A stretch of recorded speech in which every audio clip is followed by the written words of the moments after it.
একটা সেশন আসবো না, দেখে নেবে তৃণমূল কংগ্রেসের পারফরমেন্স কি পার্লামেন্টে, করে ডাকলে তো হবে না। মোদি মুর্দাবাদ, মোদি মুর্দাবাদ ওটা করলে হয় না। কোন পাওয়ারটা অপব্যবহার করেছে সেটা তো সৌগত রায়কে বলতে হবে। দলের ভাবমূর্তি অনেক কারণে নষ্ট হয়, সৌগত রায়ের জন্য তো নষ্ট হয়েছে। সৌগত রায়ের জন্য নষ্ট হয়নি, নারদার টাকা খাওয়ার জন্য সৌগত রায়ের জন্য নষ্ট হয়নি। এই তো কালো একটা ভিডিও এসছে, তাতে বসে বসে সিগারেট খাচ্ছে একটা মিটিং এ, তার জন্য দলের ভাবমূর্তি নষ্ট হয়নি। সৌগত রায়ের জন্য অনেক ভাবমূর্তি নষ্ট হয়েছে। সেদিন তো সৌগত রায় পালিয়ে যেত গো।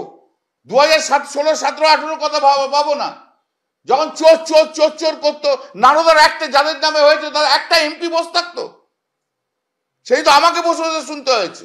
ভাবমূর্তি নষ্ট তো সৌগত রায়রাই করেছে নারদার থেকে। ওই মহিলা এমপির জন্য বড্ড দরদ, সে যে আমাকে যে অ্যারেস্ট করাতে বলছিল সেটা ঠিক করেছে তো। দিদি শুধু বলে দিক ভুল হয়েছে, রাজনীতি ছেড়ে চলে যাব, আমার অত রাজনীতি নিয়ে অত